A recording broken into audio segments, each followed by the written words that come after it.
ഞാൻ ഈ ചോദ്യം എൻ്റെ ആദ്യ ചോദ്യം ശ്രീ എ സമ്പത്തിനോടാണ്. അപ്പോൾ കഴിഞ്ഞ തവണ നമുക്കറിയാം ഒരു ഇടത് കോട്ട എന്ന തരത്തിലേക്ക് തന്നെ പേരെടുത്തിട്ടുള്ള ആറ്റിങ്ങൽ, പക്ഷേ അവിടെ താങ്കൾക്ക് അടി തെറ്റുമ്പോൾ അത് പാർട്ടിയെ സംബന്ധിച്ച് ഏറ്റവും വലിയൊരു ഷോക്കായിരുന്നു. ഇപ്പോൾ ഇക്കുറി അതിനിപ്പോൾ പല കാരണങ്ങൾ വിലയിരുത്തപ്പെടുന്നു. അതിൽ ഏറ്റവും പ്രധാനപ്പെട്ട ഒരു UDF തരംഗം എന്നുള്ളതും ഒരു കാരണമായി തന്നെ അവിടെ വരുന്നുണ്ട്.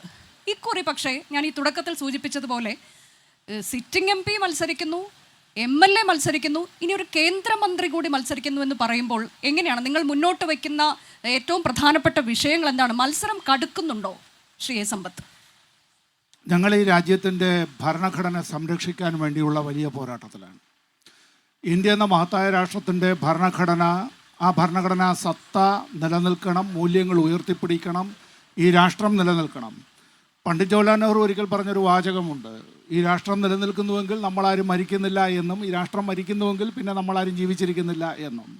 ഈ രാഷ്ട്രത്തിൻ്റെ മതനിരപേക്ഷത സംരക്ഷിക്കണം, ഫെഡറൽ സത്ത സംരക്ഷിക്കണം. ഈ രാഷ്ട്രം മഹാത്മാഗാന്ധി ഉയർത്തിപ്പിടിച്ച ആശയങ്ങളുടെ നാടാണ്.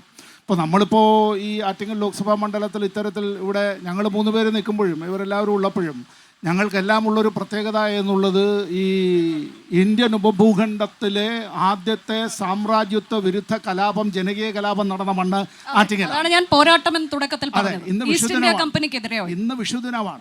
1721 വിഷുദിനം, അത് ഏപ്രിൽ 13 അന്ന് ആരംഭിച്ച ജനകീയ കലാപം അത് മാസങ്ങളോളം നീണ്ടു നിന്നു. കമ്പനി പട്ടാളത്തിന് മാത്രമായി അടിച്ചമർത്താൻ കഴിഞ്ഞില്ല. ഈ നാടിന് വേറെയും ഒരുപാട് പ്രത്യേകതകളുണ്ട്. ഇത് നമ്മൾ നിൽക്കുന്നത് വർക്കലയിലാണ്. ശ്രീനാരായണ ഗുരുദേവൻ്റെ സമാധി സ്ഥലം കൂടിയാണ്.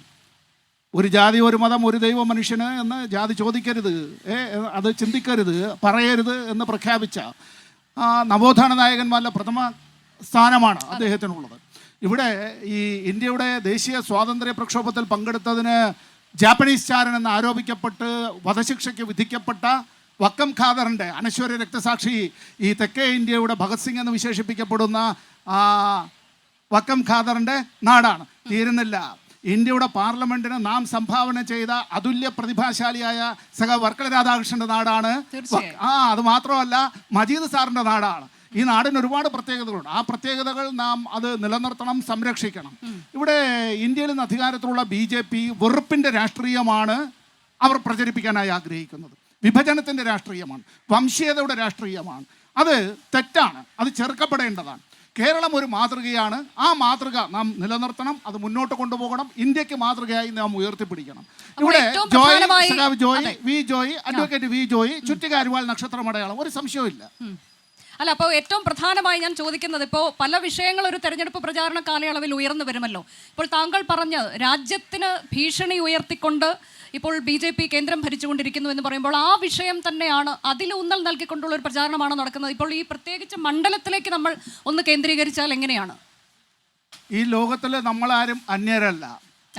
ഇത് ഇന്നലത്തെ ദേശാഭിമാനി ദിനപത്രമാണ്. ഈ റഹീമിൻ്റെ ജീവൻ ഒന്ന് സംരക്ഷിക്കാൻ വേണ്ടി മലയാളികൾ ചെറുതും വലുതുമായി കൈയയച്ചു നൽകിയത് 34 കോടി രൂപയാണ്. 34 കോടി രൂപ.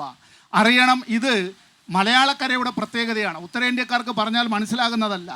ഇന്ന് ഞാൻ ബാലമുരളിയോട് എല്ലാ സ്നേഹബഹുമാനങ്ങളും നിലനിർത്തിക്കൊണ്ട് പറയുകയാണ്. അദ്ദേഹത്തിൻ്റെ ചില നേതാക്കളെല്ലാം അവരുടെ പ്രസ്താവനകൾ ഇന്ന് വന്നിട്ടുണ്ട്. വംശീയതയുടെ, വെറുപ്പിൻ്റെ, വിദ്വേഷത്തിൻ്റെ പ്രസ്താവനകളാണ്.